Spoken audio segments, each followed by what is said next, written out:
En tant que citoyen malien, on va réagir. Parce que Ivoire be ka to citoyen malien wara ka monnaie do Mali là. Donc on fana be réagir à notre nom propre, à notre nom personnel. Donc vu la violation de la constitution ivoirienne par M. Alassane Dramane Ouattara, vu son mandat illégal et illégitime, vu sa violation de la constitution ivoirienne, moi je décide de reconnaître en toute solennité, en toute souveraineté, M. Guillaume Soro comme président de la Côte d'Ivoire. Et j'invite les autorités maliennes aussi à reconnaître M. Guillaume Soro comme président légitime de la Côte d'Ivoire.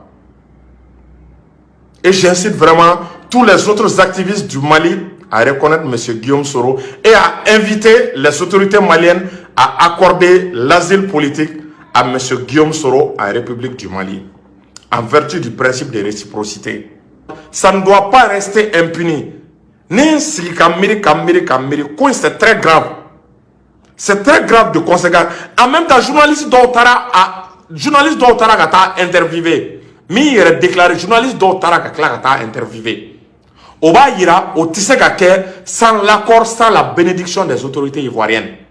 Donc moi je demande à ce qui est la fermeture, à ce qu'on ferme l'ambassade de la Côte d'Ivoire au Mali. Je soutiens le peuple ivoirien. Je soutiens le peuple ivoirien. Parce que le peuple ivoirien a décidé vraiment de soutenir le peuple malien. Le peuple ivoirien a décidé de donner, de tendre sa main au peuple malien.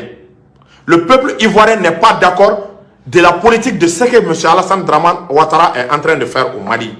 On a vu la déclaration de Simone Gbagbo, on a vu la déclaration de beaucoup d'activistes ivoiriens qui sont vraiment pour l'indépendance, la souveraineté et l'intégrité du peuple malien. Donc on les remercie. Nous n'avons rien contre le peuple ivoirien. Au contraire, le peuple ivoirien, c'est nos frères, c'est nos parents. Mais nous sommes contre les autorités ivoiriennes, contre leur politique.